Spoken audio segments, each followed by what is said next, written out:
Thank you all for coming. So today I'm going to be talking about learning and opinion dynamics in networks, and this is going to be a talk that's primarily about evidence, both empirical methods and empirical results. So here's some introduction / motivation. I'm going to use the term social learning to describe what I'm talking about today. And so, the fixed idea is social learning is the concept that people learn by observing what others do or by talking to others and others sharing with them how they think about the world, information, practices, and so on. And today, almost exclusively, I'm going to be focusing on learning that occurs through conversations rather than through observing how others behave. Okay, and so, anecdotal examples of this kind of learning include farmers talk about fertilizers to understand the costs and benefits of using them, voters discussing politics, do I want to vote for or against Brexit, and investors talking about stocks. Okay. So it's, common areas of life feature this kind of social learning. Now, if you want to think about social learning in a slightly more structural way, a useful distinction I find is to divide it into two components, and this is related to components that Matt was discussing yesterday. Component one is diffusion, which is the idea that information that's shared via social learning travels only to a certain distance, in a social network. Okay, it may reach a bunch of people, but perhaps not everybody. And then there are factors that determine how far information travels. Okay, so that's the notion of diffusion, or that's the way I'm going to be using the term today. And then aggregation is the second component of social learning, which is the idea that when I talk to different people, let's say about politics, I'm going to hear different opinions. And then how do I form my own opinion based on the information that these different people share with me? Okay. So conditional on diffusion having reached me, and so I have access to these ideas, I have to combine them to decide on what's my opinion about Brexit. And so why do we want to study social learning? So you can come up with multiple reasons. Here are two reasons that I think are important. First is they may substitute for other more structured forms of learning in contexts in which those other forms of learning are not available. Okay, so education is, what we are practicing today, or in this event, is a structured form of learning, but it's not always available. And so I personally have learned a lot from co-authors about how to do economics. Okay. But you can think, in a more economics context, business training is a structured form of learning, but perhaps managers learn not only by attending business training sessions, but also by meeting other managers who share with them information on business practices, stuff like that. Or learning by doing is another form of learning. Okay. And so in contexts in which education or business training is not readily available, or to the extent that there are frictions in education and business training, social learning can substitute for those those forms of learning, and as a result improve outcomes. Okay? That's one reason why we want to understand how social learning operates. And then the second reason is that both of these components, both diffusion and aggregation, will have frictions of their own, and these frictions may contribute to explaining some key aggregate patterns which are puzzling and likely inefficient. Okay? So one example of such aggregate patterns is evidence that there is slow adoption of technologies. Different places in the world, even different places in a concentrated geographic area, are using different technologies. For example, in Kenya, some villages use fertilizers, others don't. Some farmers use hybrid maize, others don't. Seems like fertilizer is a dominant technology, and still it's not adopted. Okay? Or hybrid maize is a dominant technology, and it's not adopted. So can frictions in diffusion or frictions in aggregation contribute to these aggregate patterns? That's one reason to study these. And then the second reason is, I think anywhere you look in the world, you're going to see persistent disagreement about factual questions. So I think politics is the most natural example. A lot of people in the US hold the view that there were weapons of mass destruction in Iraq, where in fact evidence says that were not. This is persistent disagreement about a factual question. You can come up with other examples. In politics, it's quite easy to find examples such as this. Okay. So can frictions in diffusion and aggregation, the idea that we only talk to certain kinds of people, or the idea that when I aggregate the information of different people, I only put weight on these people's signals and not on those people's signals, contribute to explaining these kind of persistent disagreements. So those are questions that, for answering these questions, it's useful to learn about how exactly social learning operates in the field. Okay. And so today I'm going to be talking about evidence that's based on experiments. The reason I do this is that social learning is an example of a peer effect. Okay, social learning is the idea that my peers have information and then I learn from them. Okay. And as Jan has discussed in details, there are serious identification estimation problems in measuring peer effects, particularly when you have observational data. Experimental data is a way of sort of getting around some of those identification problems and more cleanly document causal effects. Okay. And so that's the main motivation for using experiments. Any questions at this point? Okay, so I'm going to talk about experimental research on social learning, but also more broadly, some of the results that I'm going to be discussing is going to be experimental evidence on peer effects more general. Okay, and so in this way, I'm going to be building not just on the stuff on diffusion that Liat and Matt were discussing yesterday, but also on the stuff on estimation of peer effects that Jan was discussing earlier. Okay. So here's my outline. I'm going to start with, I organized my talk into sort of 3 chapters or sections. And so each of these sections highlights a different experimental design. Okay, so one of the goals, one of the things I want to communicate is there are 3, somewhat different, fairly portable experimental designs that have been used in the literature. And so these are designs that you can take and apply in your own research to try to answer new questions in the context of social learning. Okay. And so topic number 1, or I guess section number 1, is going to be sort of just basic evidence that diffusion, this kind of social learning diffusion from person to person, exists, and some information on the mechanisms, that it takes place actually on network links, and that it's driven by information acquisition rather than just imitation. Okay, so some fundamental facts about how social learning works.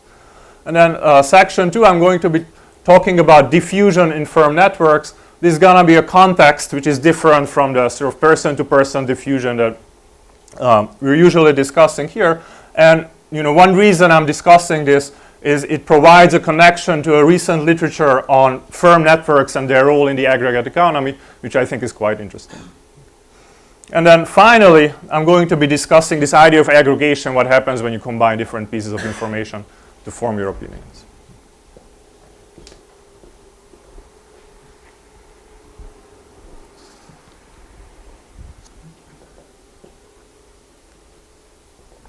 So the basic experimental design to measure information diffusion, which is the key design that I want to focus on in this first section of my lecture, is the following. Okay, it is the basic idea is that you want to create exogenous experimental variation in the share of informed peers that a person has, and then measure the impact of this exogenous variation on the decisions, in particular if this is about the taking up of a product, the take-up of the uninformed person whose informed peers you're varying. So let me make this slightly more concrete. If there is chalk.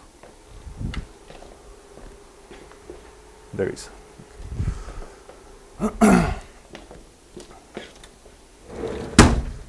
Okay.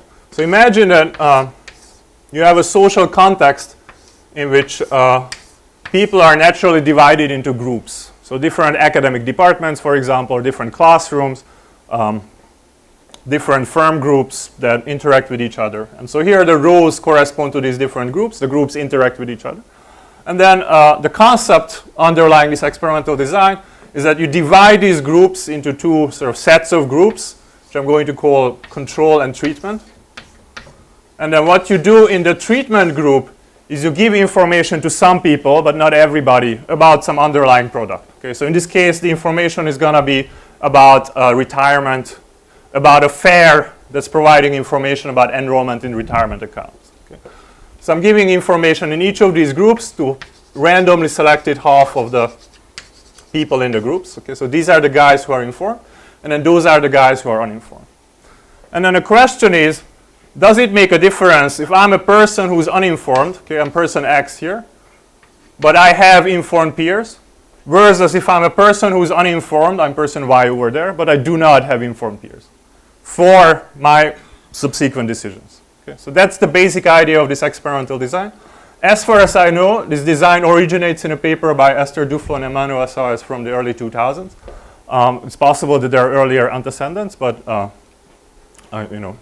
many people cite this work in relation to this basic design. Are there any questions about the idea of the experimental design?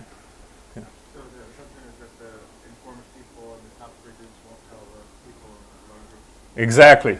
So a key component of the design is not only that each of these groups, like academic departments, they interact with each other, but also that there is not a lot of cross-group interaction. Okay, so the people in the economics department don't talk enough with the people in the literature department.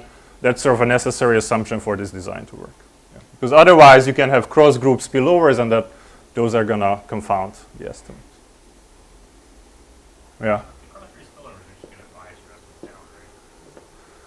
I agree, but you're interested in the true effect and not the biased effect. If your purpose is to show that there is an effect, then this is not a problem if you find a positive estimate.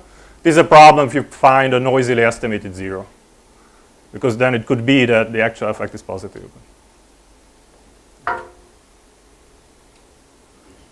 Okay. So let me give you some background about what exactly this paper does, how they implement the design. Okay, so the context for this paper is enrollment in retirement accounts, tax-deferred retirement accounts in the US. Okay. So these tax-deferred accounts, so I guess many of you know about this, but let me give you a very quick overview. These tax-deferred accounts are private retirement accounts that have a tax benefit, and so standard models of consumption savings behavior say that very strongly that people should enroll in these kind of retirement accounts. Seems like they're very good investments. In spite of that, at the time that this paper was written in the empirical context, which is a US university, enrollment rates were surprisingly low. Only 35% of the people in these academic departments enrolled in retirement accounts. And so this paper explores the extent to which giving information about retirement accounts and social effects, social interactions when we diffuse information about retirement accounts can change that outcome. Okay. And so their intervention was the following direct sort of encouragement style intervention. They offered $20 as a benefit to randomly chosen employees of this US university if they attend the information fair. Okay. So some guys were given this encouragement and others were not. And then the details of the design worked out exactly as I've described. So if, is there an eraser tool? Thank you very much. I'll try to use tissues. Suppose that there are 100 departments in total. So, each row corresponds to a department here. So what these guys did is they said, well, let's choose 1/3 of these departments, 33 departments, as the control. Okay, so nobody gets information in these 33 departments. The other 66 departments, they are the treatment. So we're going to inform some people in the treatment departments. 33 and the 66 were randomly chosen. And then the way they decided who to inform is in each department they picked randomly half of the people and they got the treatment. Okay? And so the end result of that is there are 3 groups which are equal sized among the set of subjects. There are 33 departments who are fully uninformed. There are 30, so half of the other 66 departments are uninformed but have informed peers. And the other half of these 66 departments are informed. Okay. The reason for choosing the 33, the 66, and the half is to have 3 equal-sized groups because this maximizes power. Because you're going to be seeing that we'll be making comparisons between this group and that group and between this group and that group. Okay. And so those comparisons are going to be the most tightly identified if the group size is equal. Okay. So these guys know what they're doing. Okay. It's not a big surprise, I guess. Okay, and so the notation is they select, if you're in a treated department, then your department dummy is equal to 1. And if you are receiving the encouragement, then your letter dummy, this was an encouragement letter, then your letter dummy is equal to 1. That's perfect. Thank you very much. Yeah.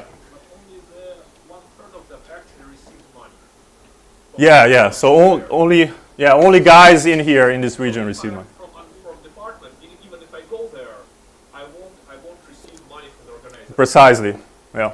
That's why this group is a valid comparison for the control. Because if people in the control group show up at the fair, they're not receiving money either. Okay, and so I'm going to denote the people in this department by 0, 0, people in this department by 1, 0, and the people in, people in that group by 1, 1, where the order of these things is DL. So D is 0 if you are not in a treated department, is 1 if you are in a treated department, and L is 0 if you do not get the letter, and 1 if you do get the letter.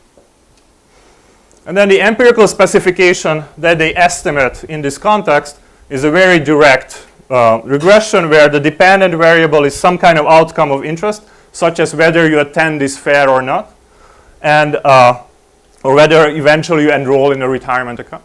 And the right-hand side variables are, did you receive the letter, and are you in the treated department? Okay. So let's connect the coefficients mu and delta in this regression equation to the three groups in the diagram here. Okay. So if you are in the control group 0, 0, then each of these coefficients for you, each of the dummies for you is equal to 0. Okay, so neither mu nor delta is activated in your case. If you are in the group 1, 0, okay, so you are a control person in a treated department, then you do not receive the letter, so mu is not activated, but you do receive, you are in a treated department, so delta is activated. So an average, in terms of the average of the right-hand side across these three groups, here the average should be 0. In this group, the average should be delta. And then in the final group, the average should be the sum of delta and mu. Okay. So the way we identify mu and delta is based off these cross-group comparisons. We identify the coefficient delta from comparing control people in the control department and the untreated people in the treated department. Okay, so this comparison identifies delta. Okay, so delta is basically the peer effect coefficient, the coefficient of interest. If I have informed peers versus I do not have informed peers, how does that affect my outcome? Okay. And then L, the coefficient of L, which is mu, is identified from that comparison within treated departments. Does it make a difference if I do or do not receive a letter? You're treating the outcomes, fair attendance and enrollment as the same. Is it true that everyone who went to the fair enrolled? No. So there are going to be two sets of regressions, one for fair attendance and the other for I see. enrollment. This is just imprecise language. Yes. Yeah, that's a good clarifying point. Please. Yeah, so I guess fair attendance and enrollment is kind of binary. Yes. Binary variable. So is this exactly a linear specification, or is it probably? Yeah, so this is here. It is a linear specification. I guess you could estimate different forms of, the model. Yeah, it's just the simplest possible thing that you can do here.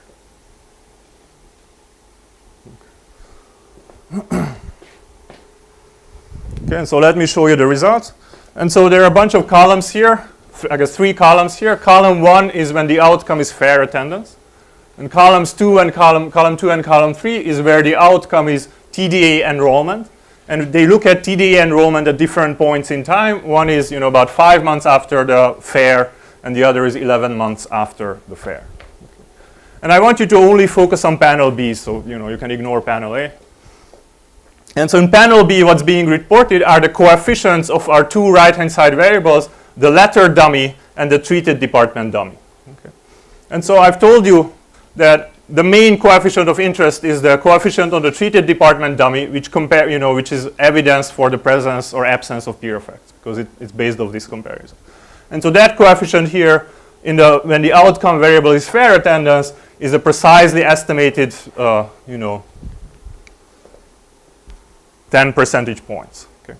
So the interpretation of this coefficient is if I have informed peers, I'm 10 percentage points more likely to attend the fair than if I do not have informed peers. Okay. And so observe, this is direct, clean, causal evidence for peer effects. Okay. This is peer effects in fair attendance, which may or may not be an outcome that a priori we care about.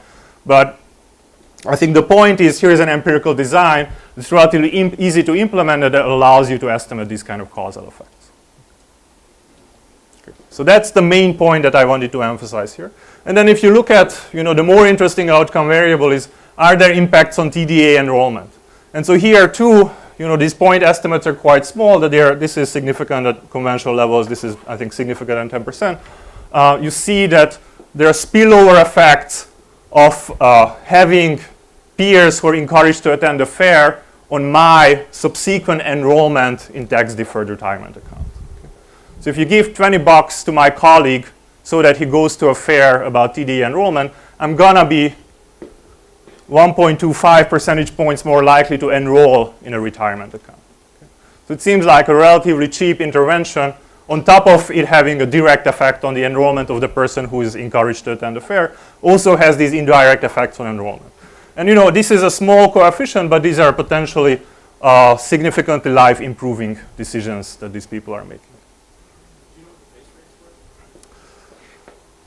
the base rates were? 35% was average attendance, and yeah, I don't know. Those are actually a third on attendance.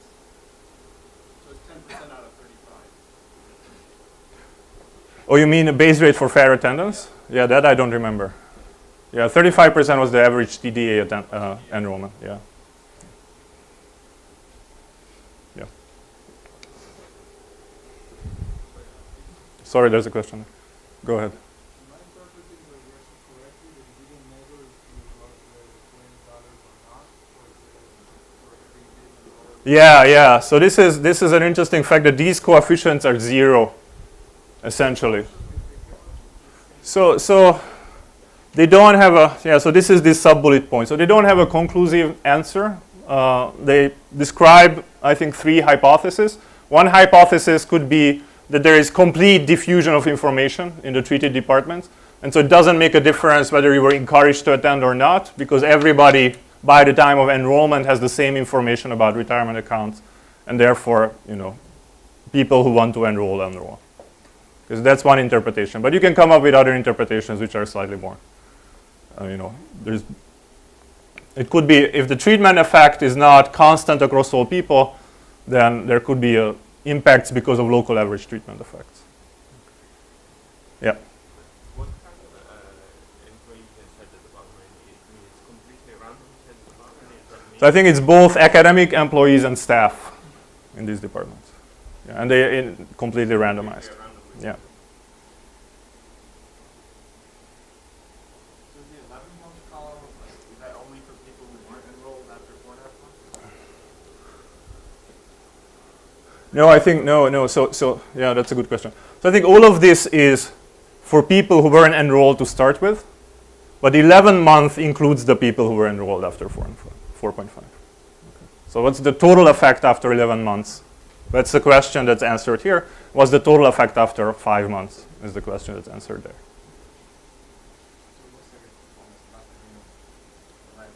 Yeah, so it seems like there's no additional gain between 5 and 11 months.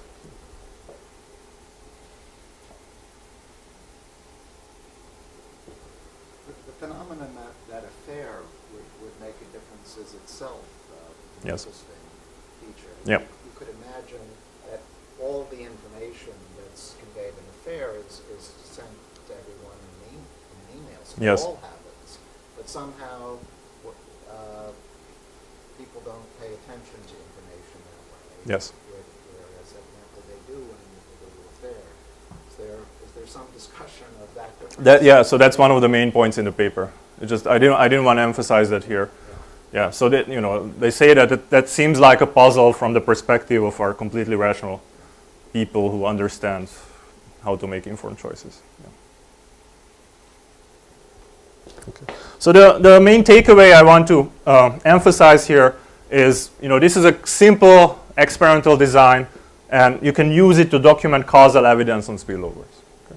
But in this paper, there are a bunch of sort of closely related questions which are not answered, and so I want to discuss how you can, exploit variations on this design to dig a little bit deeper and understand better the mechanism of these spillovers. Okay. So specifically, 2 questions that the previous design didn't answer are, does diffusion take place along network links? Okay. So does the network perspective matter, if you like, or is it just that I tend to talk with everybody who's in my department, and that's how information diffuses? And then the second question is the spillover effect driven by imitation or learning? So in the context of the previous design. Do I show up at the fair because I just copy what my senior colleagues do? Or do I show up at the fair because my senior colleague tells me that this is a beneficial thing and, you know, I respond to the information content that he has. So paper by Chai, Dejanry, and Sadolay, I think is a nice empirical design that explores these questions in the context of adopting a weather insurance product in rural China. Okay.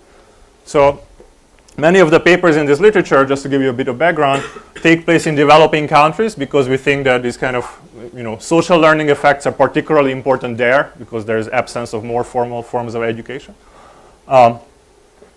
And many of these papers focus on adoption of a new technology. Okay, so here it's a new financial technology, which is a weather insurance product. So this is an insurance product that provides insurance against severe flood damage and other kinds of really bad shocks. Okay.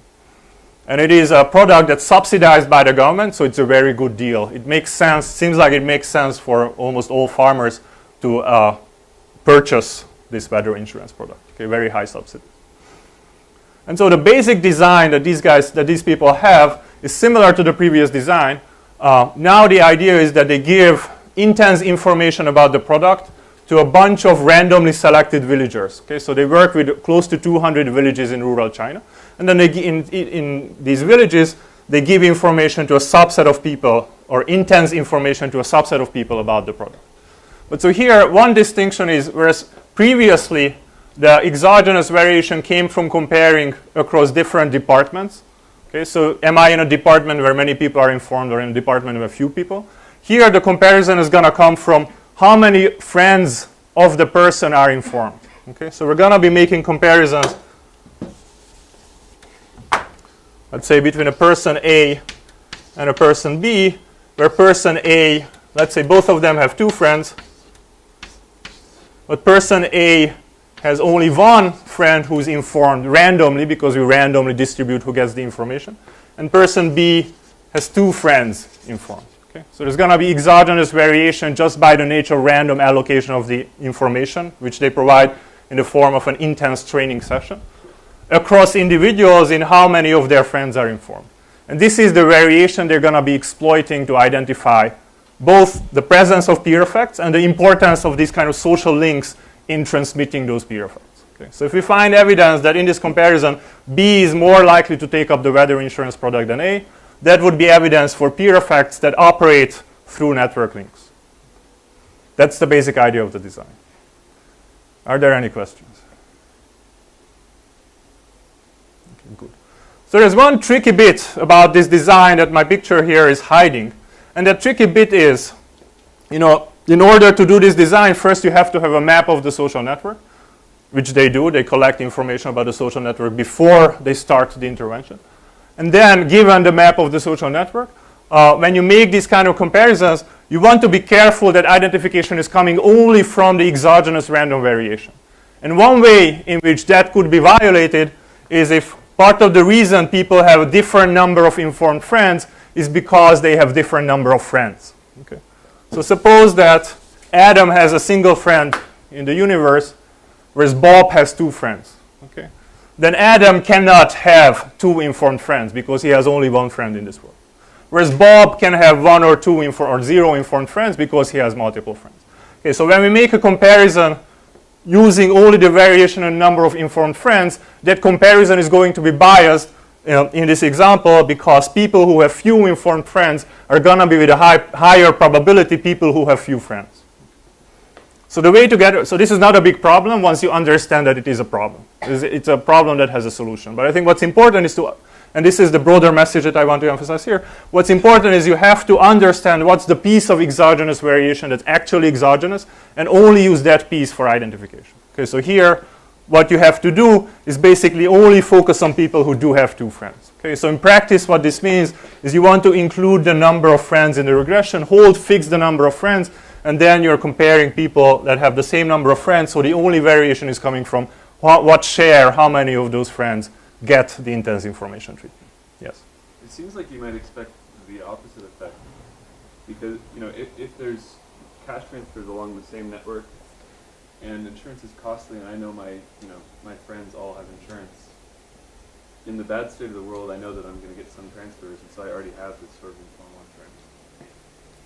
interaction. I see. So you're saying that the sign of the spillover effect could be positive or negative. It could be positive because of social learning, but it could be negative because of the reasons that Jan was discussing yesterday. That once you have insurance, I know that we are friends and you're going to be providing informal transfers, and so I have a lower incentive to purchase insurance. So I think that's a valid point. It's an empirical question: which of these effects dominates here? And so we're going to see that.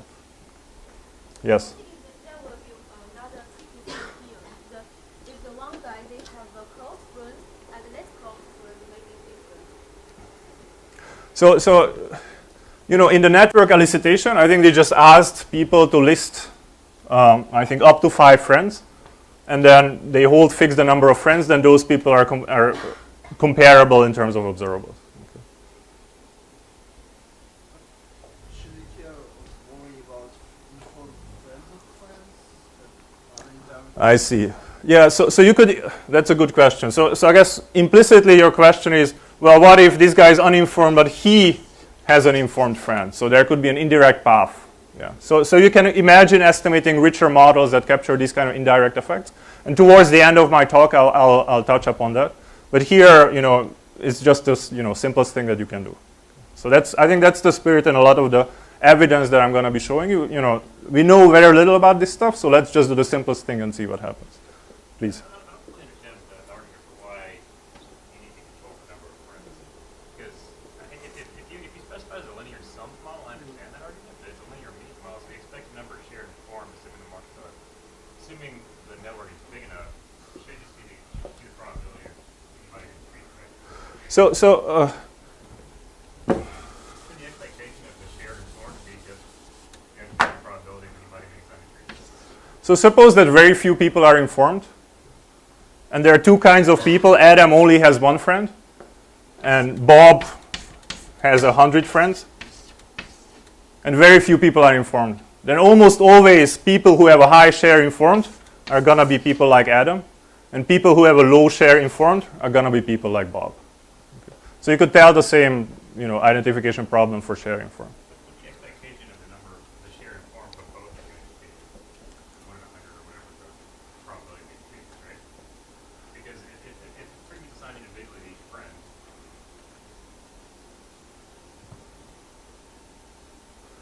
So I guess you may be right that this is a small sample problem, but I feel like this is still an issue to worry about in practice because, just because of this example. Yeah. So maybe the conditional mean is not different, but the conditional distribution is definitely different. Okay.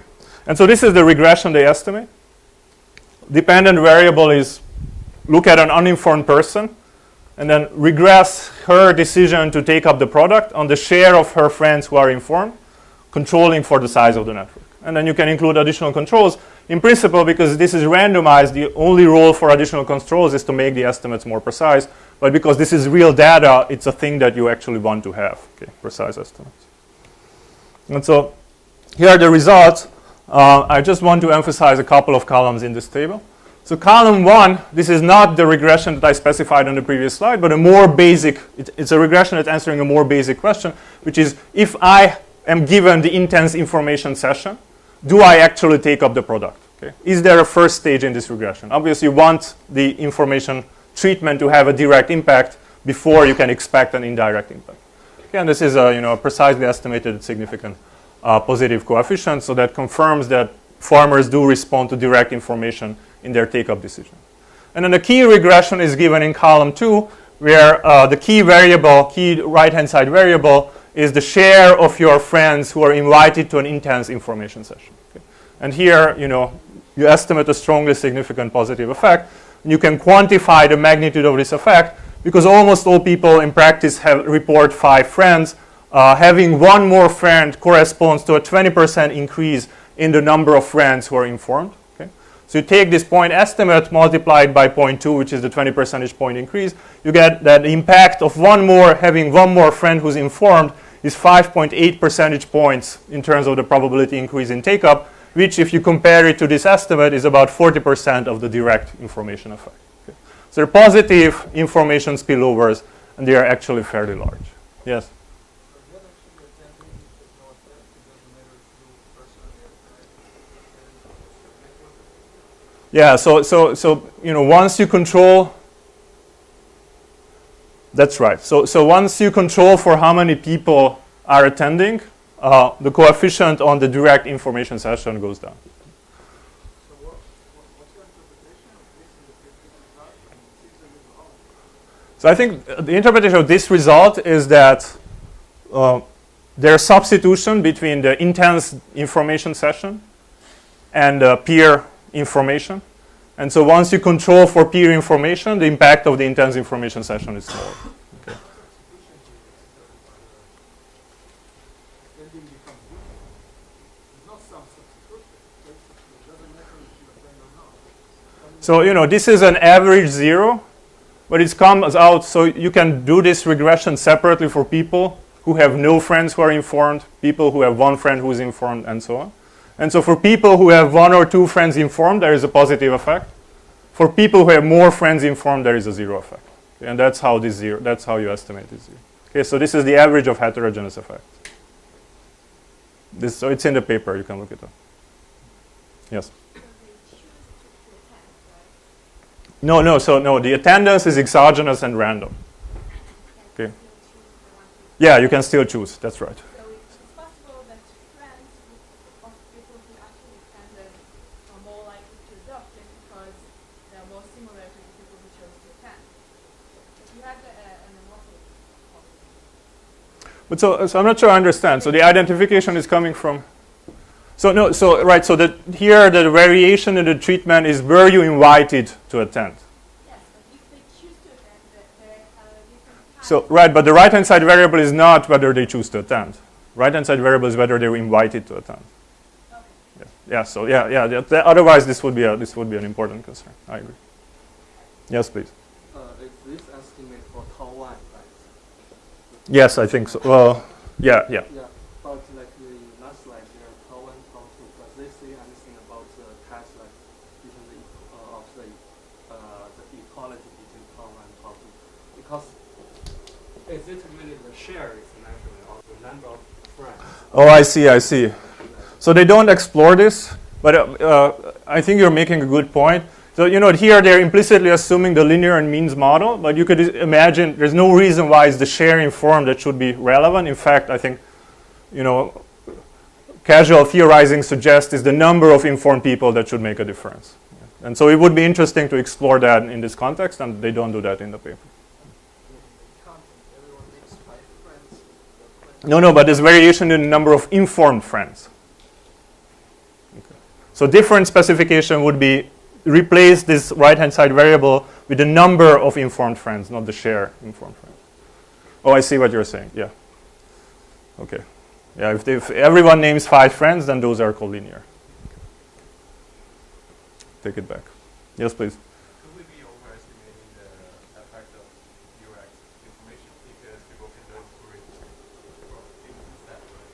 So they can have 0 informed friends, but then those informed friends would somehow have data. Yeah, I agree. And that would contaminate. Yeah, that's going to create a bias. Yeah, so that's not addressed here. So I want to move on because there's more stuff.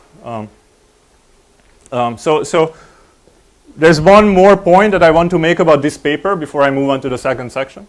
And that point is that you can use similar regressions not only to document that there's spillovers taking place through network links, but also to distinguish between learning as the underlying mechanism versus imitation as the underlying mechanism. And there are a couple of ways in which they do this in the paper. The first, which is getting evidence consistent with learning, is they not only look at whether the person chooses to adopt weather insurance, but they also look at how much she knows about weather insurance. Okay. So the question is, if I have more informed friends, do I score higher in a test about weather insurance? And the answer is yes. Okay, so that's consistent with learning. Doesn't say that there is no imitation, but says there is some learning. And then a way in which they try to rule out imitation is they use the following, I think, clever design trick, which is when they look at the friends, they look at a person's decision as a function of number of friends who are informed, they also look at a person's decision as a function of a number of friends who take up the product. And they create a variation in the number of friends who take up the product by giving some people, some friends, who are deciding whether to take up the product, the default option being not take up the product. And to others, the default option is to do take up the product. Okay. So you create variation in the default option for friends in terms of their decision of whether or not to take up the product. Okay, and there is evidence from other parts of the literature that people strongly react to these default options. So if my default option is to enroll in TDA, I'm going to enroll. My default is to not enroll in TDA, I'm not going to enroll. So this is the exogenous variation that they exploit. And then they ask, if my friends were defaulted to take up the product, does it make it more likely for me to take it up? Okay. A positive answer here would be evidence for imitation. But they estimate a zero effect. Okay, so a variation in my friends' take-up decisions is coming from this purely psychological mechanism as opposed to actual learning, then that does not influence my take-up decisions. Okay, so in this context, with some confidence, they can say that there is learning going on and not imitation. Yeah. So I guess correctly it should be that take-up in defaulted group is higher than in non-defaulted. I didn't catch this. To make this meaningful, they need to have take-up in defaulted group higher than take-up in non-defaulted. Yeah. Yeah, so if you default me into choosing the product, then I'm with a higher probability I'll choose the product. Yeah. Yeah. Okay, so the lessons I want to take away from this is, you can use the same design to document that diffusion takes place along social links, and also that is driven by learning rather than imitation. Okay, so it's a portable design that's flexible enough that you can answer a bunch of questions. Let me move on. So next I want to talk about a different empirical design. And this different empirical design I want to present in the context of business networks. Okay. Yes? Any question on this part? Even if I'm more likely to take up something because you told me that the right people I'm taking, I'm also more likely to learn about the same thing because I simply, if I'm taking something, maybe learn about it. Yeah. Like read about what I've just done. Yeah. So isn't there any problem with that? So that would if that effect was very strong, then you would expect a positive coefficient even in the default regression. So they're not finding a positive coefficient, so that suggests that effect, at least in the time frame they are looking at, is not very strong. Okay. So there are a lot of details that I didn't discuss about the exact timing of these sessions and the decisions and stuff like that. Okay. I recommend reading the paper. I think it's a good paper. Okay. So here I want to talk about managerial networks, and this is based on work that Jing Chai and I have done in a field experiment in China. And so here the empirical design is slightly different, and I'm gonna maybe in the end I'm gonna have 3 figures for 3 empirical design. Okay, so again, imagine that you have a society that's divided. No, that's not divided. Imagine that you have a society which in this case is going to be a bunch of managers of Chinese firms. And then you divide that society, that set of subjects, into 2 groups, which are colorfully labeled treatment and control. And then what you do with the managers in the treatment group is that you randomly assign them into groups. Okay? And what you do to the managers in the control group is nothing. Okay? So managers or people in the control group, they don't get a treatment. And people in the treatment group, they get a treatment, which treatment here is the creation of what you could call experimental business associations. Okay? So we randomly create for these managers regular meeting groups, self-help groups almost, if you like, but I think the phrase business associations is more precise. And then we don't do that to the control group.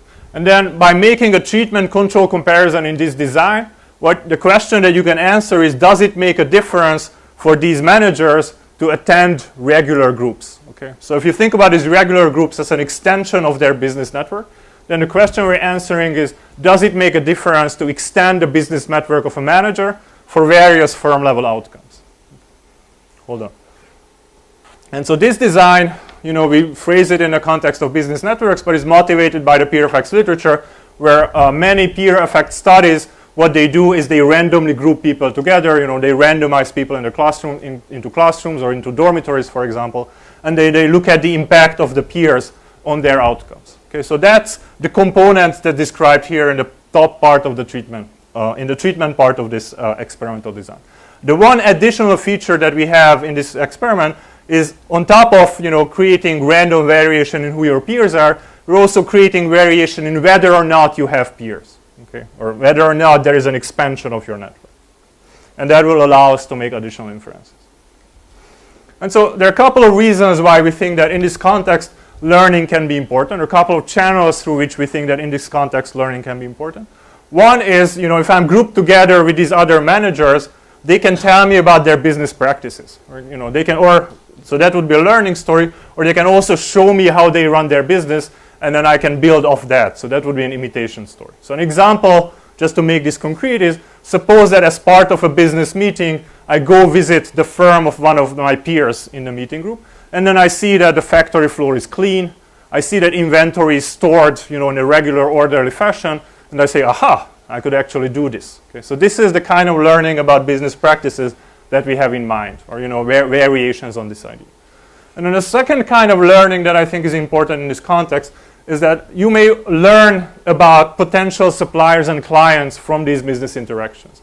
So the notion underlying this idea is that there could be inefficiencies in the matching process connecting suppliers and clients. I have a supplier who's not very reliable, is a little bit expensive, but I don't know how to replace this person, and so I'm stuck with her. Okay. So one way in which we can sort of get out of this kind of bad, stable matching is having access to other suppliers and clients. And so learning about those other suppliers and clients, improving the matching between, along the value chain is another potential mechanism through which these business meetings can help improve outcomes.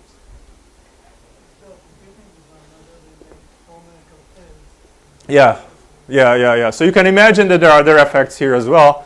As I'll describe, it's going to be clear, these are very small firms in a very large market, so that seems unlikely.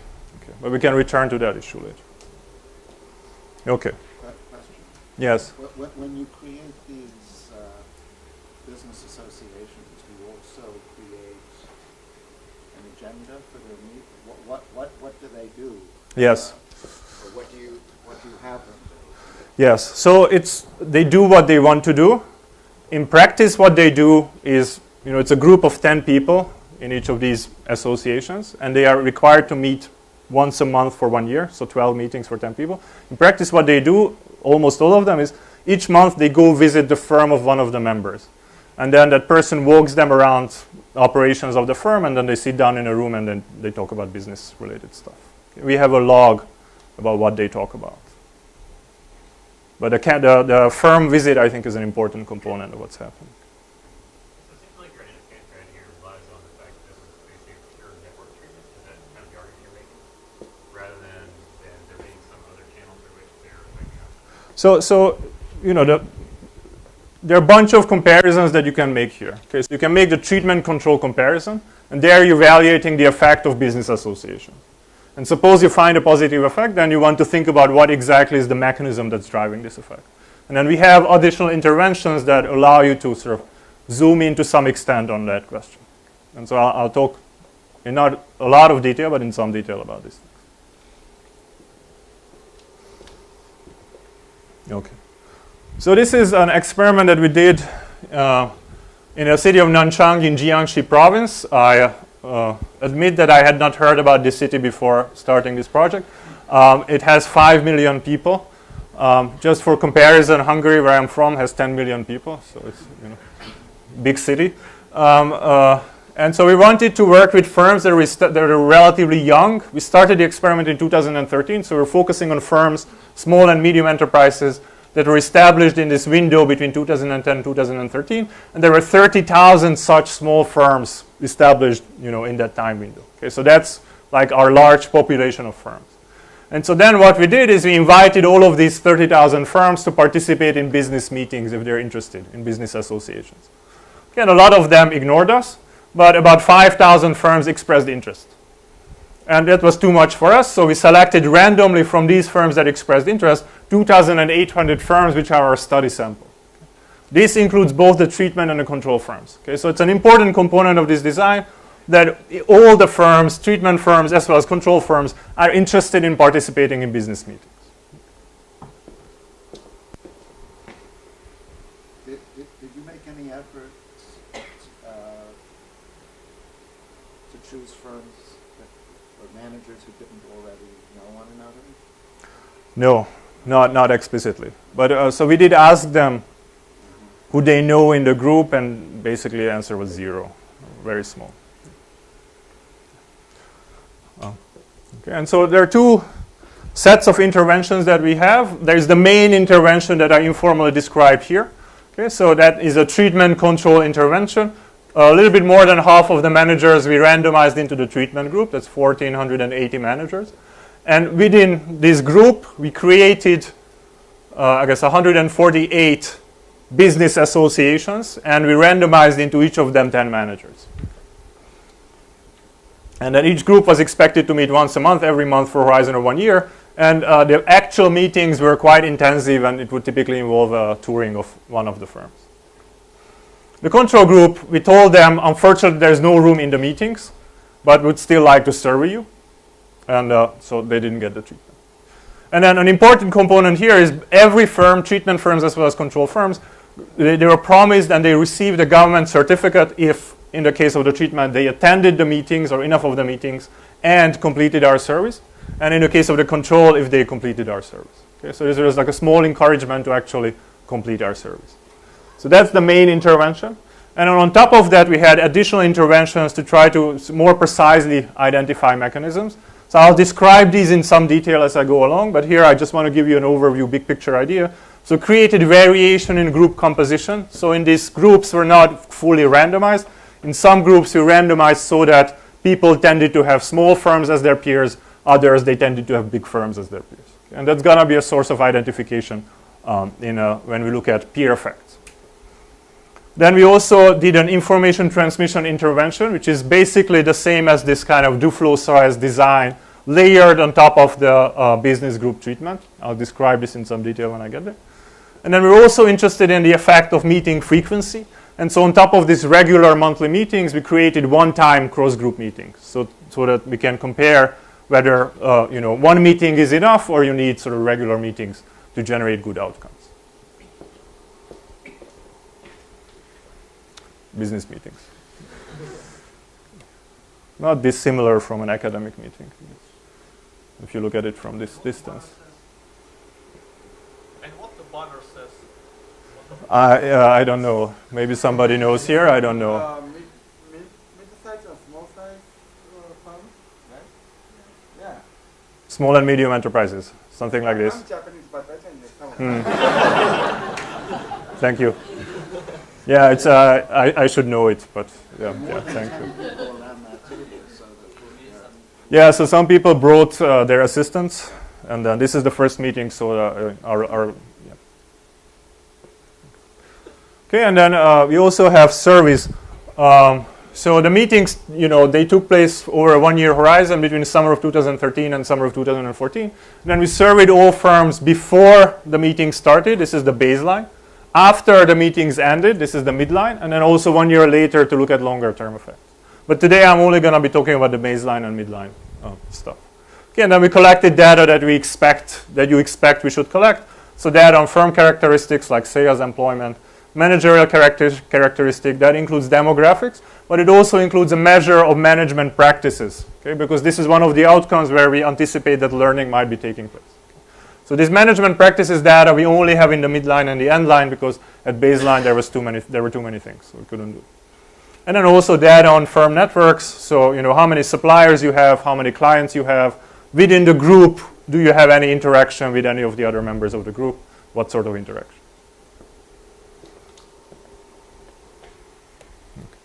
So I'll be quick just to give you some sense of what we have here. So these firms are between 2 and 3 years old at the baseline survey, as I said. They're almost all private firms, and in fact, they're almost all owned by the manager, so they're manager-owned firms. 50% are in manufacturing, 50% in services. Services are, business services. So IT services would be a major class of services here. They're not small, so average employment is 36 people. But this, if you look at the standard error, there's a lot of heterogeneity. Some big firms, some small firms. They're established firms, even though they're young, so that they have a bunch of clients, 45 on average, and a bunch of suppliers, 16 on average. Okay. So these are not the least successful among the young firms. They're more likely to be the relatively successful firms. And that's consistent with the way we selected them as firms interested in business meetings. Okay. And then net profits, this is in 10,000s of RMBs. If you multiply out with the exchange rate, average net profit is on the order of $100,000 for these firms. Okay. So they're not small. And then the last bottom row is just looking at the exit rate at the point of the midline survey. You see about on average 4% of these firms exit. There's no significant difference in the exit rate between treatment and control. And also, I should have said, there's no significant difference in any of these measures between treatment and control, which is consistent with the fact that we randomized treatment and control.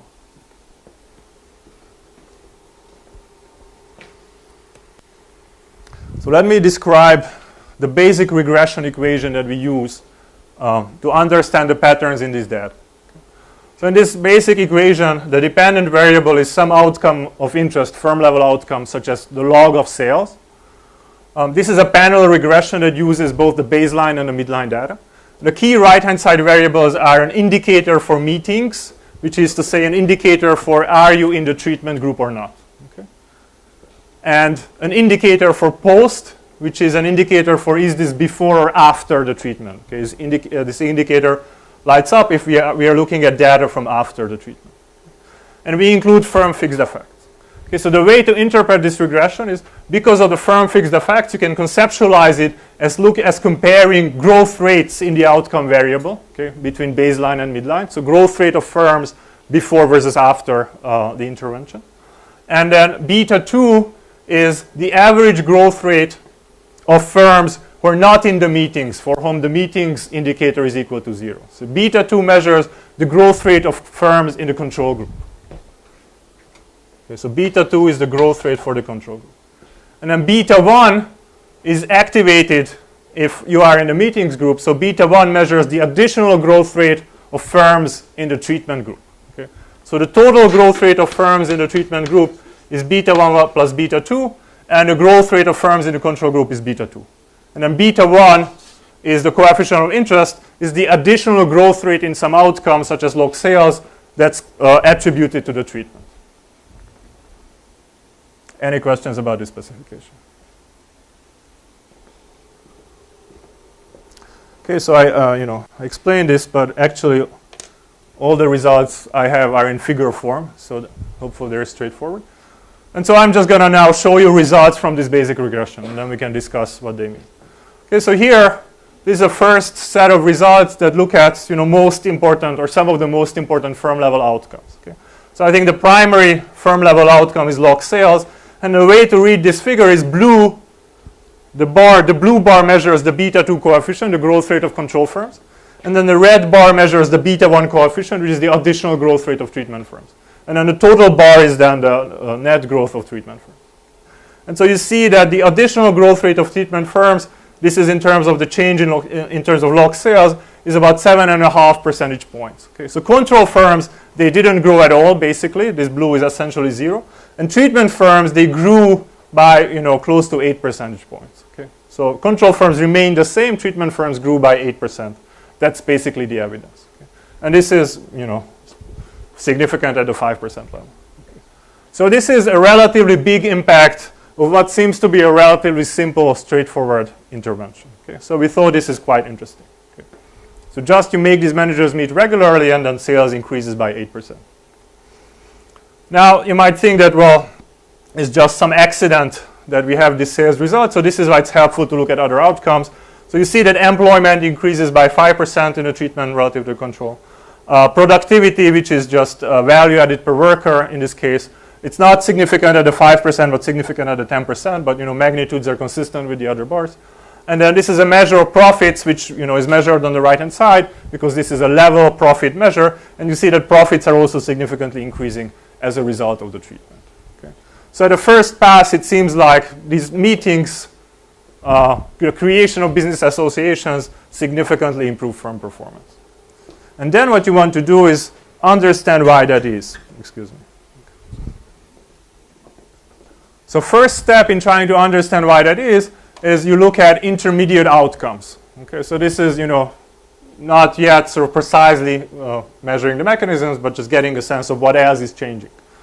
And so I told you in the beginning that one hypothesis is that these kind of meetings improve firm-to-firm matching. So one way we can look at that is by looking at whether the number of clients and the number of suppliers changes in response to the intervention.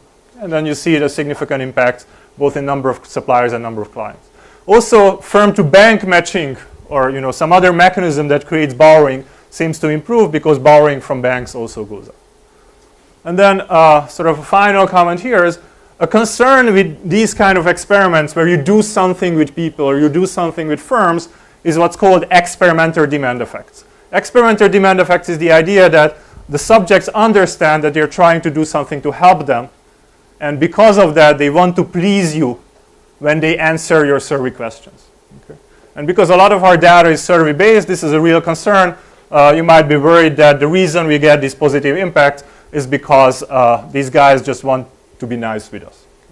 And so for a single value in the outcomes we are looking at, which is total sales, we also ask these guys to show physically in the book what's their total sales. And so we can look at, for sales, we have two measures, the reported sales and book sales. And then we can look at the difference between those and whether that responds to the treatment in any way. And the answer is no. Okay. And so that's comforting, that suggests that demand effects are not that important in this intervention.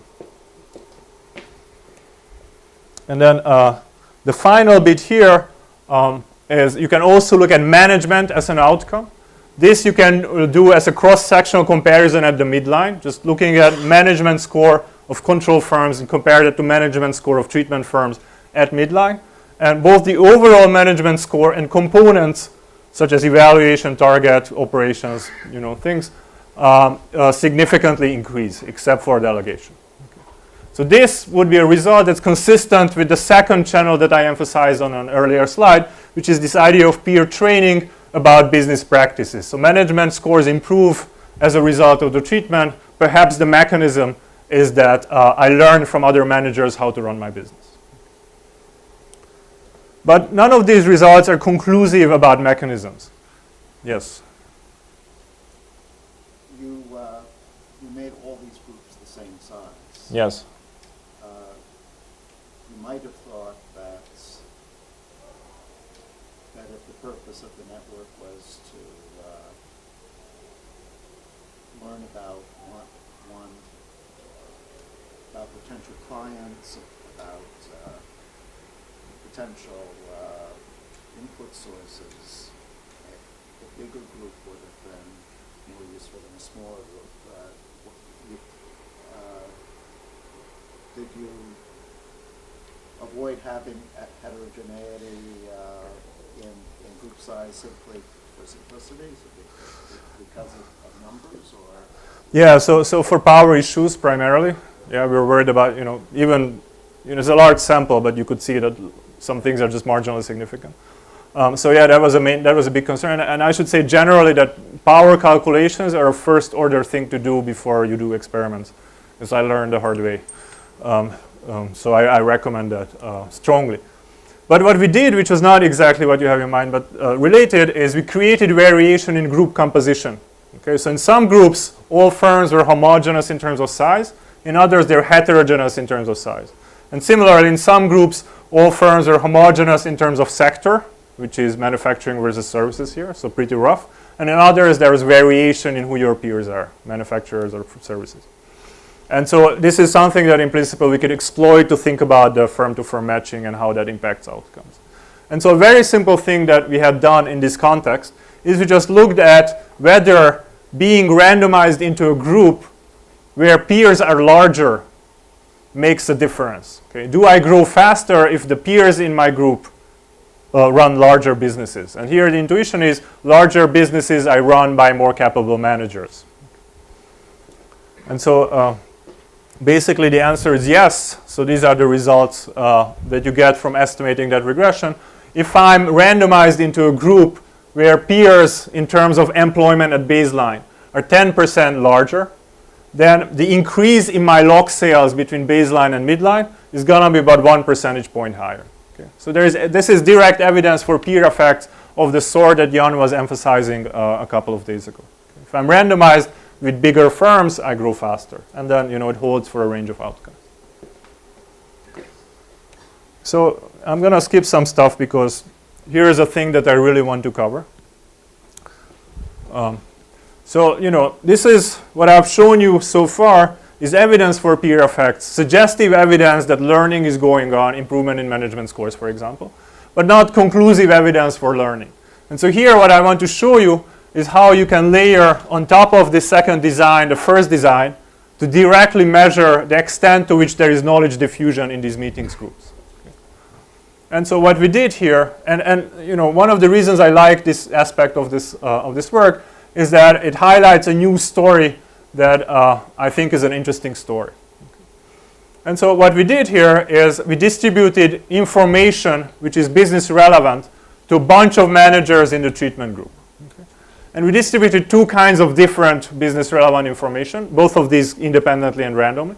First, a funding opportunity for the firm. Okay. So it's a cash grant that you can apply for and get, and it's a relatively big grant. Think about $100,000.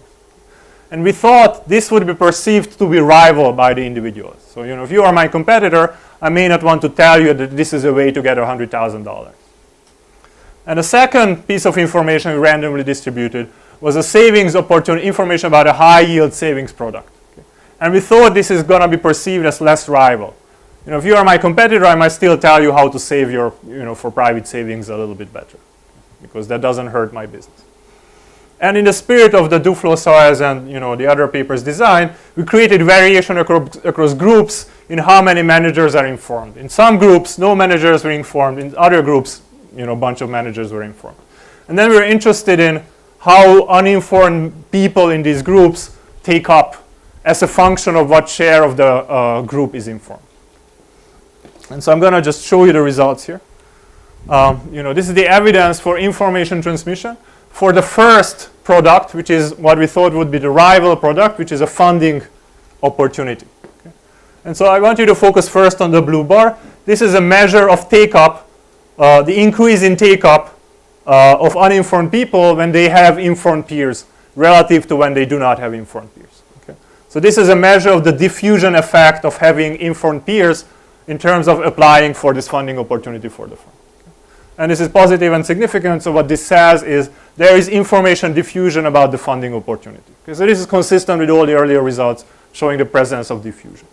The interesting bit is you can break down this effect by distinguishing among the groups in the treatment in terms of how competitive those groups are. So how in the product market, are these groups selling in the same product market, or are the firms, or are they selling in different product markets? Okay, so we created a measure of competition in a group, which I can describe if you're interested, but in terms of big picture, we divided the groups into groups that are competitive in the product market and uncompetitive in the product market. And you see that there is variation in the extent of diffusion. In competitive groups, there is significantly smaller diffusion than in uncompetitive groups. Okay, so here what we see is the idea that if you are my competitor, I don't want to share this information with you because you will get $100,000 and steal my business. Okay. But if you're not my competitor, we are an uncompetitive group, this effect is not there, and as a result, diffusion is high. Okay. So what we are seeing here is variation in the diffusion rate that's governed by the incentive that I have to talk with you about a particular issue. Okay. So one lesson here is that incentives to talk about topics matters for diffusion. Okay. So here, this is a rival product. I don't have an incentive, so I'm not going to share it with you. If you look at the non-rival product, which is a private savings opportunity, the same design gives you no difference between competitive and uncompetitive groups. So if it's not a rival product, then we are willing to share it independently of whether we are competitive in the product market. Okay, so this is the story that I wanted to emphasize. There are incentives to talk, and they matter for the extent of diffusion in this context. Any questions here?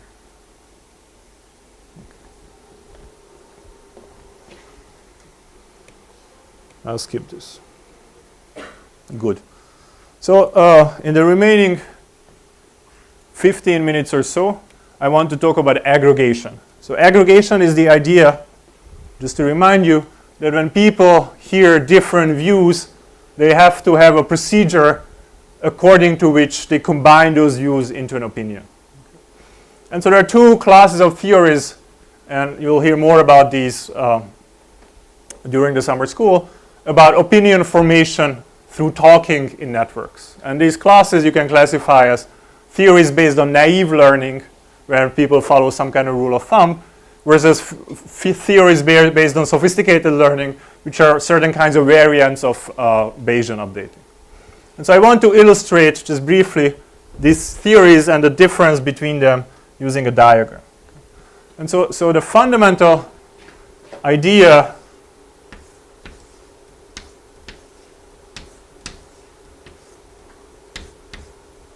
underlying the naive theories is that when I form my opinion, I just form it based on some kind of simple average of the information or the opinions that other people have communicated with me. Whereas in sophisticated learning, I think about how those other people themselves form their opinions. And so to make this logic and the biases that it creates concrete, consider the following network. So there's a person X who's spreading some information. Okay? The information person X is spreading is that Eric is going to give a concert in a few days, and person X is spreading the news that at this concert, Matt is going to sing. Okay. And Adam is going to dance. And Adam is going to dance. Maybe that's better. It's spreading the information that Adam is going to dance. Okay. I like that. Okay. Okay. And so, okay, so maybe Eric will be here then. So the news is Adam is going to dance. X is spreading this news. And in particular, X tells this news to Liat on the one hand, and tells this news to Matt, okay, on the other hand. And then Eric talks to both Liat and Matt, and then hears this news from both of those people. Okay. So the question is, what is Eric going to think about how likely is it that Adam's actually gonna dance at this event? Okay. And so the answer to this question depends on whether Eric thinks about the fact that Liat and Matt might be just transmitting the same signal, or naively just thinks that those are two independent signals. Okay. So the idea of the de Groot model is that this person here is going to think that those are two independent signals and aggregates those signals accordingly. And as a result, this person is going to be too confident that Adam is going to dance at this event. Whereas, a rational model, or, there are different versions of the rational model here, but a neat version of a rational model would be one in which Liat and Matt not only say that, there is this news that Adam might sing at the event, but they might also say whom they heard that piece of information from. Okay? So this would be what the literature calls the tagged model. It was developed by Doron Asamoglu and co-authors. Okay, and so if these people communicate not just the signal, but also the source of the signal that is coming from person X, then the receiver is going to understand that these two pieces of news are in fact the same information and not double count. So that's the distinction between the naive and the sophisticated models in this simple example.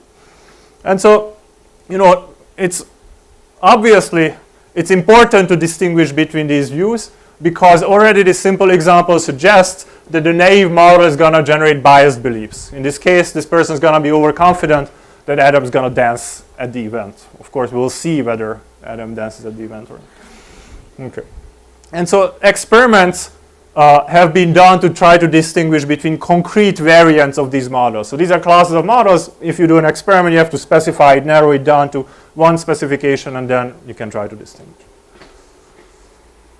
And so this is the third experimental design that I want to bring to the discussion today, which is the idea, yeah, I guess it's here, that you have some kind of network. Okay, so here the details of the network structure you can see from this example are important. And then you seed information about some underlying state of the world. Here, state of the world is whether Adam is going to dance. You seed information to people in the network. So in this case, person X got a signal, but other people might also get a signal, and then it's slightly more complicated. And then you trace how these people form their opinions, make guesses each period, how they communicate each period, And then based on that information and using well-specified models, you can distinguish between naive learning and sophisticated learning. And so a paper by Chandrasekhar, Laragai, and Chandri does this using artificial networks. So they don't work with real-world networks. They work with people who are placed in network positions in an experiment. And the design is basically as I described. There is a binary state of nature, is that I'm going to dance. There are signals. You might get the signal that I'm going to dance or the signal that I'm not going to dance. And then you make guesses each period. And at the end of the period, you observe what other people's guesses are who are your neighbors in the network. Okay, so Eric, in this case, at the end of period 1, is going to observe what was the guess of Liat and what was the guess of Matt. Okay, so communication in this experimental design is simplified. It's basically mechanical. We just observe what everybody else has done. Is there only people or also like computers exercising the So this is with people. So here's an example network. In this example network, there are 7 people. Everybody understands that this is the network structure. Everybody understands the structure of the game. These are the initial signals. Okay, so in this network, there are more yellow than blue signals. So the society's best guess, if there was perfect aggregation, would be to guess yellow, which is that Adam is going to dance. And then you can trace through the implications of these two models, the naive model and the sophisticated model in this setting. Okay. And in the first step, it turns out that both of these models predict the following move, which is that person 2, whose original signal was yellow, is going to switch to blue. The reason why the naive model makes this prediction is that the naive model is just majority voting. Okay, so the naive model says, well, I see person 2 sees these 3 agents. So he sees 2 blues and 1 yellow. 2 is bigger than 1, so he's going to switch to blue. Okay, so that's what the naive model says in this case. Sophisticated model, a Bayesian person would also do exactly the same. And so this is how we move from here to there. But it turns out that the naive model now stops. In all future periods, in the naive model, the allocation is going to be exactly as described here. You can check that every person is following the majority rule. So person 4, for example, sees 3 yellows and 2 blues, okay, and then sticks to yellow. But what happens in the Bayesian sophisticated model is there are going to be further changes. And in particular, think about the decision process of person 1. Okay. Person 1 sees these 3 agents, but person 1 also understands that person 4 sees these 2 agents and 2 others. And then person 1 observes, as we move from period 1 to period 2, that person 4 does not change his opinion. Okay? So the only way in which person 4 does not change his opinion is if person 4 at this stage had a majority of yellow signals. Okay? But then person 1 concludes that this is because person 4 is seeing those 2 other yellow signals. And so person 1 concludes that in this subgraph, there are more yellow signals than blue. And as a result, is going to switch to yellow. And then you can trace, the similar kind of logic throughout the network. Okay? So the fundamental idea here is that if you have triangles such as this, or I guess one fundamental idea here is if you have triangles such as this, then a Bayesian learner who is in the position of node 2 should always follow the leader in the triangle. Okay? Because the leader knows everything that he knows and also knows more. Okay? And so that's the fundamental logic that you can trace through here. And so you can see that naive learning can get stuck like it did here, whereas sophisticated learning, eventually converges to the right decision. So then these guys say, well, what do people actually do? Okay. And so they have, these experimental networks, and these 2 models, at least the full information Bayesian, where everybody's Bayesian, and completely naive, where everybody's naive, make very stark predictions. And then you can ask, what fraction of actions are not explained by each model? So they have 3 variants of the naive, but you just should focus for this purpose on the red uniform naive, which is the one that I explained. And so you can see that the Bayesian unexplains, fails to explain a higher share of behavior across network structures than the naive model. So the Bayesian fails to explain about 20% of decisions, of actions, whereas the naive model fails to explain about 13% of decisions. Okay. So the naive model is a better fit than the Bayesian model according to these bars here. Now there are a couple of caveats here. So first you might say, well, the Bayesian model does pretty well, 20% unexplained is quite good. In fact, the reason why the Bayesian model does pretty well is in a lot of situations, it makes the exact same prediction as the naive model. Okay? So it doesn't do well because it explains stuff that the naive does not explain. It does well because it explains stuff exactly the same way as the naive model. When the two models deviate, generally the naive model performs better. So that seems like in this context, the naive model is a better description of what's going on. Now the second caveat is, well, the full information Bayesian benchmark assumes not only that people are Bayesian, but also that they believe that everybody else is Bayesian. Okay? And it could be that, once you see a couple of funny decisions in these games, you understand that not everybody is Bayesian. And then the right benchmark should be, some kind of mixed model where a Bayesian person believes that some less than full share of others are Bayesian and the remaining share are naive. And then you have to work really hard, okay? Because solving this model when some people are naive and others are Bayesian is a huge computational problem. But these guys are very smart, and so they work really hard. And this is why structural estimation is useful in this context, because it's this mixed model is a difficult model, but it's a model that you can code, and then it makes short predictions about the decision of every person. And you can match those predictions with the data to infer what's the share of Bayesian people and what's the share of naive people. And when you do that, pi equals 0, which is 100% naive, turns out to match the data best. Okay? And I think the key reduced form fact that underlies all of these results is in the triangles that I had described earlier, people do not follow the leader. Okay? They're supposed to follow the leader if they're Bayesian, and they don't. There was a question that Is the equivalent to not having any information about the network? And another question is, it seems to be like that, but are there any models about knowing only the distribution of degrees in the network, or something like that? Yeah, so there are models where you only know the distribution of degrees, and then people look at network games in those contexts. So there's a literature on that. I can try to guide you after the talk. The naive is completely not knowing anything about the structure. So you know something about the distribution of degrees. Okay, you might know who are your friends, and then the distribution of degrees in the network, something like this. Okay. And then is naive the same as not knowing the network structure? No, because if you're a Bayesian who does not know the network structure, you're going to have a prior on the network structure, and then that complicates things. Okay, so very good.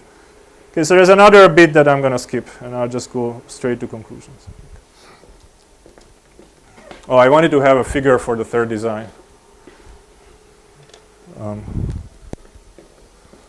So that is, so you have a network and you seed people with positive or negative signals, and then you trace diffusion. Okay, so that's my figure. Okay, so some lessons. So one message I wanted to communicate is there are simple and portable experimental designs that you can use in this context. So I emphasized 3 of these, and you can combine them and create variations of them. Like in the middle design, we also layered on top of that a version of the information diffusion design. The second is, and this is I find this quite interesting, is that experiments are usefully combined with structural estimation when you have well-specified models. Okay? So in this last bit about aggregation, there's a well-specified model, makes short predictions, but it doesn't have very simple and clean reduced form predictions. So what you can do instead is combine that with structural estimation to infer the deep parameters, like this pi parameter I had mentioned. And then we have documented evidence both on the presence and limits of knowledge diffusion and on aggregation. And in that concrete context, we have seen that people aggregate but also make mistakes. Okay. There's a lot of other work on social learning, so I just picked some papers that I'm familiar with and like. There is a nice review by Möbius and Rosenblatt. That's a good starting point for this literature. And I wanted to close with some questions that I think are open questions, and I am personally interested in them. And so one is, what shapes the speed of diffusion? Okay.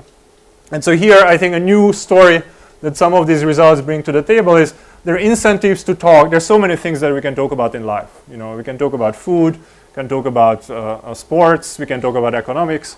And so, we must choose what we talk about, and those seemingly tiny incentives might have big impacts because they limit or amplify the extent of diffusion. And this is something that I find interesting to think about. The second, in the motivating slide, I said there are these micro-learning biases and there are macro-information failures. People believe in weapons of mass destruction in Iraq and so on.